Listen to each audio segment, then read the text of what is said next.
Hola, mi nombre es César Augusto Montoya Campo y esta es la sustentación para el proyecto final de procesamiento digital de señales.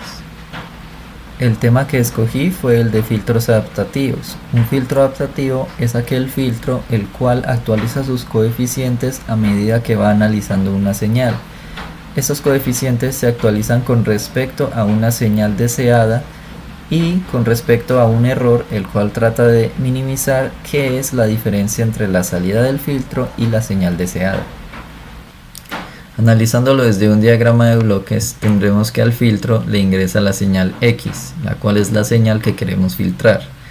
Haciendo la diferencia del resultado Y con respecto a la señal deseada D, obtenemos la señal de error. Esta señal de error se le ingresará de nuevo al algoritmo adaptativo, el cual ajustará los coeficientes del filtro, para así minimizar la diferencia entre la función de salida del filtro y la función deseada, haciendo que tienda a 0. El algoritmo que se utilizará en la práctica es el de los mínimos cuadrados medios. Este algoritmo es uno de los más sencillos para poder efectuar filtros adaptativos. En la ecuación número 1 se representa cómo se pueden calcular los coeficientes del filtro, el cual, como podemos observar, depende de coeficientes anteriores y además depende también de la variable de retroalimentación, la cual estará afectada por el parámetro mu, que afecta qué tanto peso se le da a esta retroalimentación.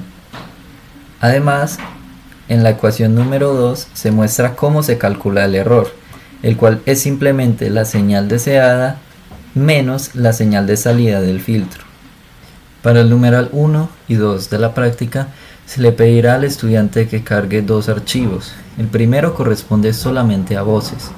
El segundo es una pista musical. Además, se le pide al estudiante de que grafique la señal y reproduzca el audio en el notebook.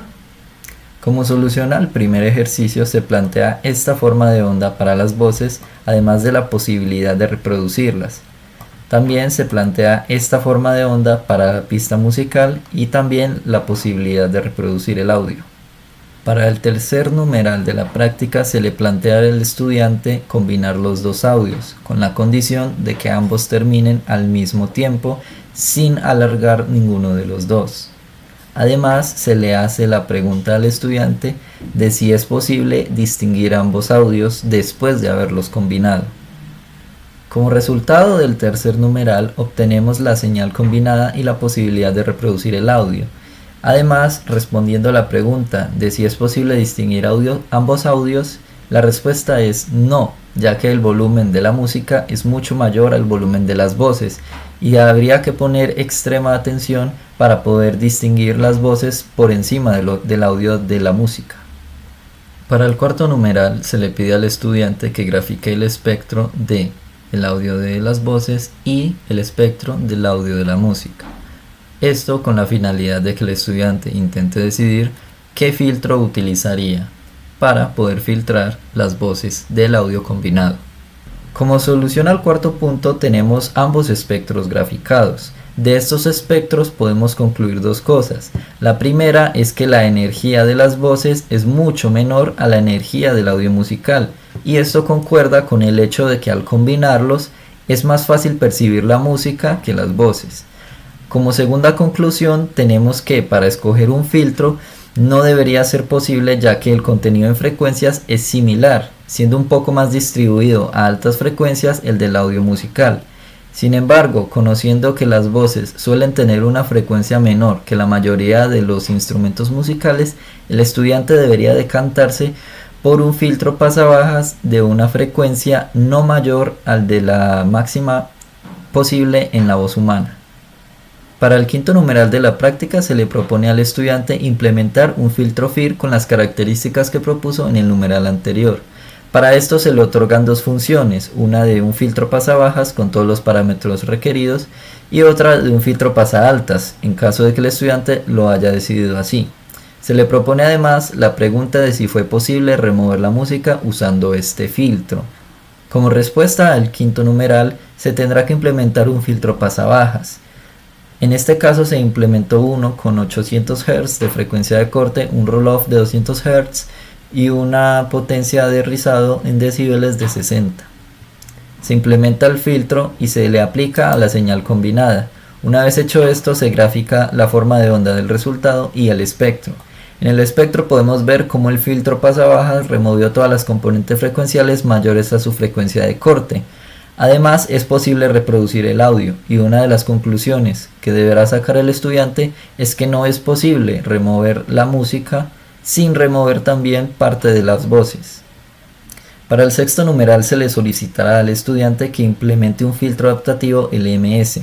Para esto se le otorgará la función, además de los parámetros que deberá de usar. Se le pedirá al estudiante que grafique el espectro de las voces originales y el resultado de ambos filtros, para poder compararlos y ver cuál se acercó más a la respuesta deseada. Se le hacen las preguntas de cuál resultado se parece más al original, de si fue posible aislar las voces y de por qué las primeras voces resultan distorsionadas y la última no. Como resultado del sexto numeral tendrá que ser posible visualizar ambos espectros y los resultados comparados con la voz original. En la gráfica de la izquierda se observa el resultado del filtro FIR y en color rojo oscuro es la superposición de ambos espectros. Es fácil notar que para el algoritmo adaptativo se superpone mucho más que para el filtro tradicional. No solo eso, sino que es posible ver que la energía del resultado del filtro FIR es muy alta comparada con la energía de las voces originales, lo cual da cuenta y corresponde con el audio resultante del filtro FIR, el cual todavía tiene mucha música, a diferencia del resultado del algoritmo adaptativo, el cual tiene una energía bastante similar al de las voces originales. Finalmente, el estudiante tendrá que observar el comportamiento del filtro cambiando el parámetro mu. Para esto se le otorgan 4 valores, un valor de 0.001, el cual es bastante bajo, y un valor de 0.2, el cual es bastante alto. Se le pide al estudiante que determine de qué manera influye este parámetro en el resultado del filtro adaptativo. Como resultado de este numeral se obtendrán 4 audios, de los cuales el primero tendrá un coeficiente de retroalimentación tan bajo que la música no se verá completamente atenuada.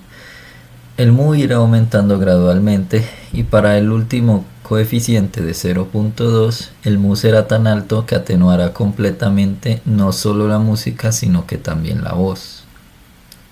Finalmente se le pedirá al estudiante escribir conclusiones generales de la práctica realizada. 3 posibles conclusiones son las siguientes. Los filtros adaptativos con el algoritmo LMS son capaces de ajustarse y adaptarse a condiciones y entornos variables. Esto les permite seguir eficazmente cambios en las características de la señal o en las condiciones de transmisión, lo que les convierte en una opción robusta para aplicaciones en las que las condiciones pueden cambiar con el tiempo. Esto podría facilitar la implementación de un filtro que se adapte a los cambios de una señal y no tener que utilizar diferentes filtros para diferentes momentos en una misma señal. Otra conclusión es que el algoritmo LMS es computacionalmente eficiente y relativamente sencillo de implementar. Esto es muy útil para casos en los que se implemente en sistemas embebidos o en soluciones IoT, las cuales normalmente priorizan también el consumo energético, por lo tanto utilizan menos recursos computacionales. La tercera posible conclusión es que la elección adecuada de la constante mu en el algoritmo LMS requiere un enfoque empírico. Esto es porque no es posible determinar un valor de mu inicial o por lo menos óptimo que nos dé el mejor resultado, y se trata siempre de hacer pruebas y experimentos con diferentes valores para ver cuál es el mejor para nuestro caso. Eso ha sido todo, muchas gracias. En la descripción adjuntaré el repositorio donde podrás encontrar no solamente el notebook donde se desarrolló toda la práctica, sino el archivo fuente del text que se utilizó para generar el PDF. Un saludo, chao.